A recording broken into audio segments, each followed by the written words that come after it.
Hi there and welcome to this video. This is the 7th part in a series of tutorials on pfSense, and in this part we're going to be looking at firewall rules. So let's get to it.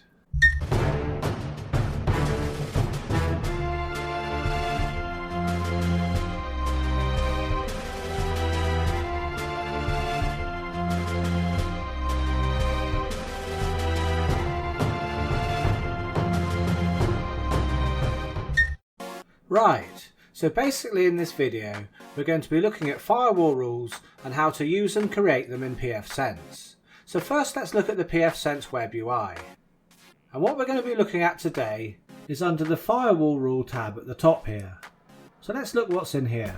And here we can see the following: aliases, NAT, rules, schedules, traffic shaper and virtual IPs. Now we're not going to be looking at traffic shaping in this video, and neither are we going to be looking at virtual IPs. That's all coming in future videos. But basically traffic shaping is controlling the flow of your traffic, and it's used for things such as bandwidth control for various things on the network, and virtual IP addresses are used for things such as pfSync and CARP, which are used for firewall syncing and redundancy. But for topics covered in this video, we're just going to be looking at the following. So we're going to be looking at aliases, and then we're going to be looking at NAT, which is network address translation, which is where we do things such as port forwarding, etc. Now I'm sure you're all familiar with that from your regular ISP routers that you've used in the past. And also in the same vein as NAT, we're also going to be looking at UPnp in pfSense. And of course we're going to be looking at rules, creating rules which control the flow of traffic, such as where the traffic can flow between one interface and another, etc. And we're going to look at schedules, which is just where we create time schedules for when we want these rules to run. Now throughout this video I'm going to try and give little examples of practical uses for using these features as we go along.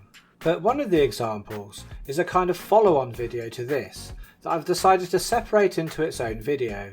Really, just so it's easier for people to find it if they're searching on YouTube for that use case. So what is that use case? Well, it's how to configure the firewall for online gaming with consoles. Many people using PS4 and Xbox One have trouble with strict NAT affecting their online experience. And also people with multiple Xboxes on the same connection can have trouble playing in the same online games together. So setting that up correctly uses a lot of the things that we're looking at in this video, so it seems a natural supplement to that. And you can watch it here. Now before we start, I'm just going to head over to the interfaces section, and I'm going to add 2 new interfaces which we're going to use for this video. And you can see here at present I've got 3 interfaces. 1 LAN and 2 WAN interfaces. Now please just ignore the second WAN interface as we won't be using that today. The second WAN is actually a USB 4G data dongle that I can use as a failover should my main WAN go down. So first I'm going to add an interface for all my Internet of Things devices to go on. And you can see here I'm actually using a VLAN for this interface, not actually a physical interface, but that doesn't matter, you can use either. I'm not going to be going into VLANs in this tutorial, that will be a later tutorial. And obviously I don't want this to be called OP2, I'm going to name it IoT. And I'm going to give it an IP address of 192.168.11.1. And it's a /24 network. So let's save the settings and apply them, and then add the next interface. This one I'm going to call it VM network and give it a separate IP address again. Right, so we have 2 new interfaces, so now we need to enable a DHCP server on each. I'm going to fast forward through this quickly as it's been covered in earlier videos. Okay, so now our 2 new interfaces are created and configured, so let's head over to the Firewalls Rules section and take a look there.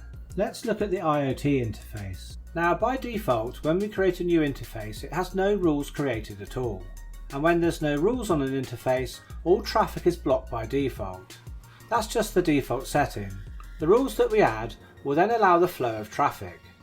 So there are no firewall rules for newly created interfaces, but the original LAN interface, when pfSense is installed, does have some rules created. So let's look at those. The first rule here is the anti-lockout rule. This just makes sure that we can always access the pfSense web UI, no matter what rules we may create or even delete later. So this rule is basically our safety net, to be able to always access pfSense. That's why it's at the very top of the list, and we can't edit it and we can't move it up and down. Firewall rules in pfSense, they work from the top down. The rules at the top are checked first. If there's a match, then that rule will be acted upon.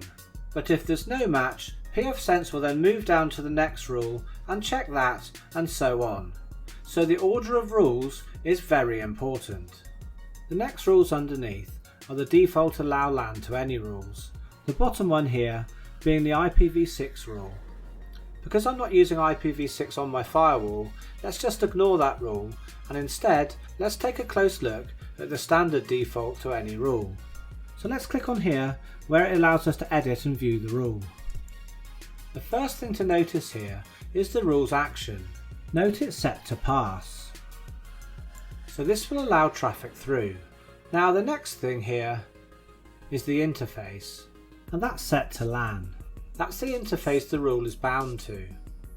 And underneath here, the address family is set to IPv4. Then under that we've got the protocol, which is set to any, so all of these protocols will be passed through. Now the next thing to notice here is the source, and it tells us here that it's set to LAN net. So the source is for all the LAN subnet. So the computer that I'm on now, that's on the LAN net.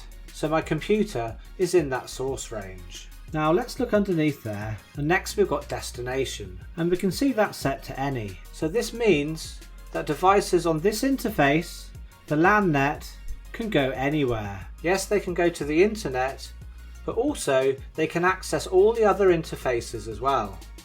Now if you remember when I created the Internet of Things interface, I gave it the IP of 192.168.11.1,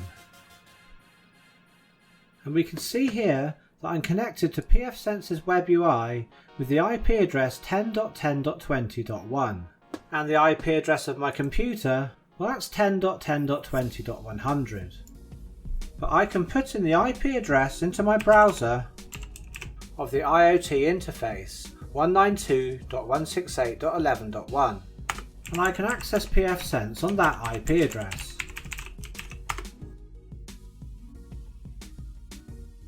And that's because the destination is set to any. So even though the IoT network doesn't have any rules, I can still connect to it when I'm on the LAN, but at the moment any devices connect to IoT, well, they can't go anywhere because there's no rules defined. So let's create a rule for IoT. Now we can add a rule by pressing either this button here, which will add the rule to the top of the list, or we can add a rule by pressing this button here, which will add it to the bottom of the list. Well, as there's no rules here at the moment, it doesn't really matter, but I'm going to click on add to the top of the list. Now we have to choose an action, and it's going to be pass. But let's talk about what these other options do as well. Block obviously blocks any traffic, not allowing it to pass through, but it does this silently. And what that means is it doesn't send any message back to say that the traffic's been blocked. And this other option here, reject, that also blocks the traffic, but it sends a message back reporting that it's been blocked. Now normally we wouldn't want to do this, we just want to only use block. The reason being, when a message is sent back, when a packet's rejected, it lets a potential attacker know that there's a firewall there. So it's always safer to use block. So why would you want to use reject anyway? Because when you send a message back saying that the packet's been rejected, the program doesn't have to time out waiting for a response. It knows straight away. But again, anyway, for normal purposes, if you want to block traffic, we always use block, and if you want to pass traffic, we use pass. Now, so let's look under here. We can disable this rule if we just want to make the rule and not use it right now, or we've got a rule that's running and we want to disable it but not delete it. And here again we got our interface, and the interface is set for IoT, which is what we want. Again we want IPv4, and the protocol we're going to set it to any. And now this time for source we're going to have IoT net, so anything on the IoT subnet, and the destination again as before is any. Now always give your firewall rules a description, else you'll forget what they are. And then once you've created the rule, click save. And after making any firewall change, you must click on apply changes. Okay, so this rule's exactly the same as the default LAN one here, If you remember, when we're on the LAN net, we can actually access all of the other networks. So because all of my Internet of Things are going to be on this network, I don't want it to be able to connect to anything that's on my main LAN. So this rule's no good for that. So let's go back to the rule and see how we can change that.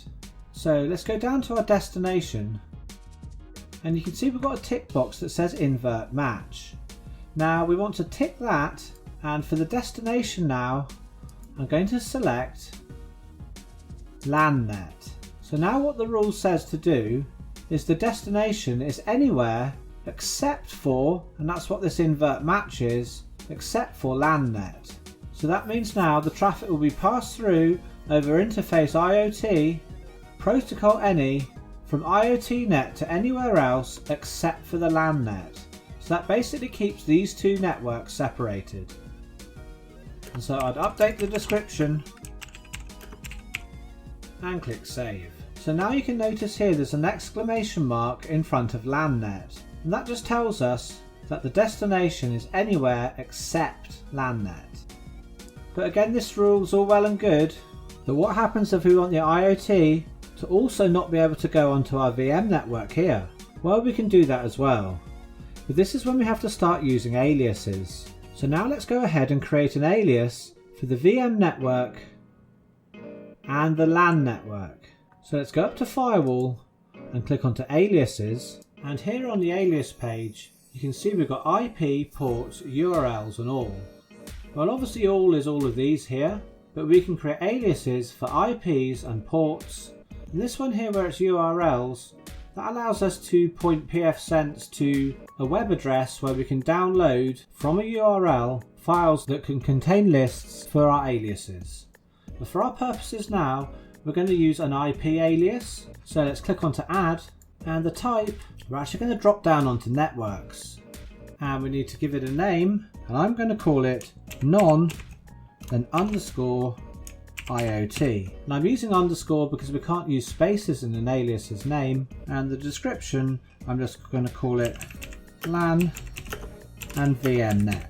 And so now we have to put in the subnet of both the LAN and the VM network. So to easily find out what that is, I'm just going to go to services, and in a new tab I'm going to open the DHCP server, and we're on LAN, and the subnet there is 10.10.20.0. So I'm just going to copy that and go back to the aliases page and put that in here. And the type of network is a /24, so we want to select that, and the description obviously is LAN net. And now this is when we need to add the second network, the VM net one here. So let's go back to the DHCP server and let's look on VM net, and here's our subnet here, 192.168.3.0, and copy that, paste that in, and again /24 and VM network net. So now let's click on to save that, and again apply changes, and now you can see we've got our alias name non-IoT for these two subnets. So let's go back to our firewall rules and back to IoT. Now let's edit this rule. Let's go to our destination, and now we want to choose single host or alias, so we can select the alias we just created, and then let's start typing, and we'll see the list of aliases come up, and this is the one I want to choose, and scroll down and click save and apply changes. And so now this time the IoT subnet, its destination is anywhere but the non-IoT alias, which is LAN net and VM network net. So now IoT net can't go on any of my other local interfaces. Okay, one thing I forgot to do is actually change the description, so let's just do that now just to be proper, and I'm going to put VM net in here as well and click save. Okay, so the description's correct. So we've made a pass rule, so now let's make a block rule. Let's do that on the LAN subnet. But before we go making any block rules, I'm just going to connect to the IP address on the LAN, but at the moment I'm connected to 192.168.11.1 to connect to my pfSense box, which is actually connecting through this subnet here. So I'm going to go back to the original LAN one. And now we're back at the same page. So what I'm going to do is I'm going to make a rule that's going to block traffic on port 80. So that will block any non-secure website, any standard HTTP website. And if we just open this tab here and go to the website lunduke.com, this website's a standard HTTP, and at the moment it displays fine. So let's go back to our firewall, and we're going to add a rule. Above this default allow LAN to any rule, so I'm going to click on this green button here. And for action, obviously this time we want block. The interface is correct, LAN. The address family IPv4 and the protocol TCP. The source any and the destination any, but we want to match the port, so we can choose HTTP here. And for the description, I'm just going to call it block port 80. And click save. Okay, so now let's apply the changes. And if we go back to this tab here, and let's try and connect to lunduke.com again. And now we can see we're not going to connect because port 80 is blocked. Okay, so let's go back to our firewall. Now let's look at this anti-lockout rule here. The reason I can still actually access the firewall is because of this anti-lockout rule. Because I'm using HTTP to connect to my firewall, and this anti-lockout rule here is allowing port 80 to go through to the LAN address 10.10.20.1, so I'm not locked out. However, this rule is only letting traffic through to a LAN address and not an address on the IoT. So basically I'm not going to be able to send anything port 80 to here. So now if I opened another tab and I wanted to go to the web UI of pfSense on that IP, this time I'm not able to do it. That's because the computer I'm working on now is connected to this subnet, and because all TCP traffic over port 80 is blocked unless it meets the criteria of the anti-lockout rule here and is going to 10.10.20.1. So I hope that makes sense. So you can see that the order of rules is really important. So if we were to move this rule here underneath the default allow LAN to any rule, then this rule isn't going to work, because this rule is a very general blanket rule that's passing all of the traffic to any destination. So let's test our block rule again, but first we must click save and apply because we've changed the order in the firewall. So now if we go back to this page here and refresh the page, we can get back onto the pfSense web UI through this IP, and also if we go back to lunduke.com, we can see we can access this because port 80 now isn't being blocked. So always really think about the order of your firewall rules if you're having a problem with a rule not working, because it may well just be that it's in the wrong order. And one thing to notice with how the rules are displayed, you'll see on the left hand side some of the rules have a tick and there's one there with a cross, while the firewall rules with a tick are pass rules and the ones with crosses are block rules. So it's really easy to see. So anyway, I don't want this rule, so let's delete it. So anyway, the lesson to be learnt here is more specific rules should always be above the more general rules. So there's one thing I haven't talked about in the rules, and that's about floating rules that you can see here. Now floating rules are a special type of rule which probably for most people you won't need to use. However, if you do use the traffic shaper, then you'll find a lot of floating rules will be automatically created. Now floating rules are different to the other firewall rules, and as such they're more complex. The way they are processed is also different to other rules. A normal firewall rule, as you know, is matched on a first seen basis. However, floating rules are matched in a last seen basis, so only if there are no other rules in the normal set which also match. However, this can also be overridden. So let's take a look at the options we have. And the first thing I'm going to look at here is this setting saying quick. Now if we check this, then this is the exception I was talking about earlier. If this is checked, then the floating rule is matched on a first seen basis. And another thing that floating rules can do is they can act over multiple interfaces. And also floating rules can match traffic coming both in and out, whilst a normal firewall rule will only match traffic coming in. Okay, so that's enough about floating rules. Now let's move on to NAT, and let's look at port forwarding. Now there's many reasons why you might want to forward a port. Maybe you've got some security cameras on your network, or maybe you or a friend or family member want to have external access to your Plex or your MB server. And I'm going to port forward so I can have access to my MB server from outside. And here I've just jumped over to the configuration on my MB server, and we can see here this is the remote address and it's on port 8096. And obviously clicking on it does nothing. So let's go to port forward and let's add a new rule. Now the interface is always WAN, and for protocol try and be as strict as you can. If you need TCP, then don't choose TCP/UDP. Keep it as small as you can. I need TCP for MB, and the destination is WAN address, so we leave that as it is. And here we have the destination port range, and here I'm going to put in 8096 as my from port, and to port also is 8096. Now if you need to, you can open multiple ports by putting the start port in here and the end port here. And now redirect target IP. I'm going to put in the IP address of the server running MB, and again we need to put the port number in.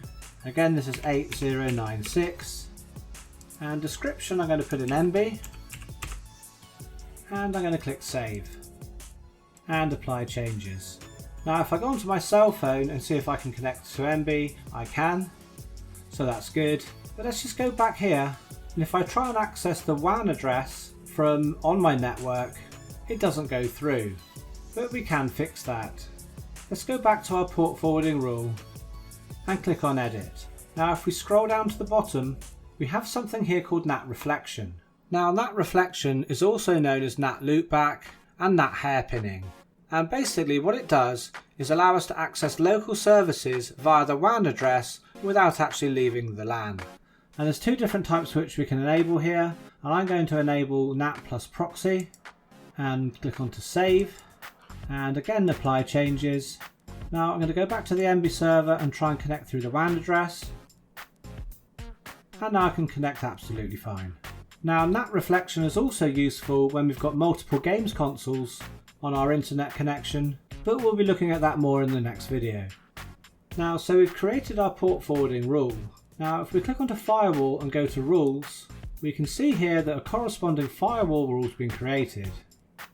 Okay, so let's go back to our port forwarding and let's edit this rule again. Now if we scroll down here, we can see here source. Now normally we wouldn't adjust this, but if we click on display advanced, then we can here specify the source. Now have you ever given out your Plex or MB details to a friend, only to find he's told his brother, sister and even his dog the details and they can all log in? Now I don't like that. So this is where we can restrict the rule to specific IP addresses online. So if we set the source to single host or alias, now we should be able to put something in here, but I found that that doesn't happen until we actually click save, and then it comes up with an error, and then the source box is actually open. So we could put in an IP address here if we knew our friend had a static IP address. If they haven't, then we can set up an alias and we can set up a dynamic DNS tracker. So we get them to set up something like a duck DNS account or a no IP account, and make a host name, maybe SpaceInvadersPro.hop2.org and SpaceInvadersSys@hop2.org. So get your friends and family to set up a dynamic IP tracker and tell you what their host names are. You go to aliases and add a new alias, and I'm going to call this family and description MB users. And so now we put in the first dynamic host name, SpaceInvadersSys.hop2.org, and I'm going to call that sister, and then click add host. And so now I'll put in the next dynamic host name, SpaceInvadersBro.hop2.org, and call that one brother. And now click save and apply changes. And now it's going to go back to that rule we were editing for the port forwarding. So now we can put our alias in here. And click save and apply changes.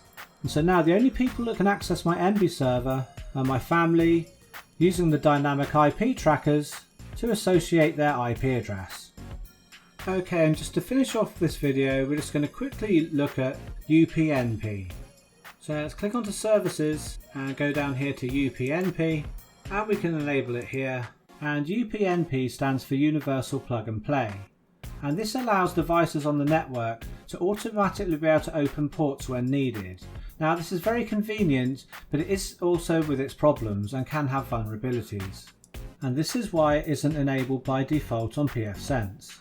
Now the external interface which it runs on is always WAN, and we can actually choose which interfaces it's going to run on. Now I'd never run it on the same subnet as my Internet of Things devices because I just don't trust them.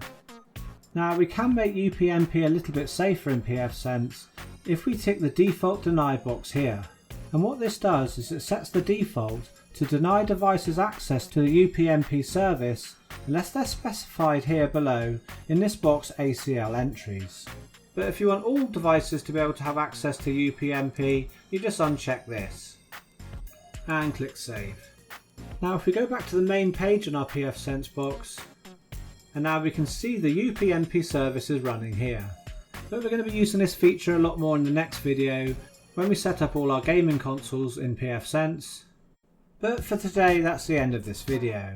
It was quite a long one, and I hope it was interesting and you found it useful. If you did, then it'd be really great if you could take a moment just to hit that like button and subscribe if you're not already. And I just want to give a big shout out and a huge thank you to the guys who make these videos possible, to all of my patrons and supporters out there. I just can't tell you how much your support means to me. Anyway, I'm going to sign off now, so whatever you're up to for the rest of the day, I hope it's good and I'll catch you in the next video.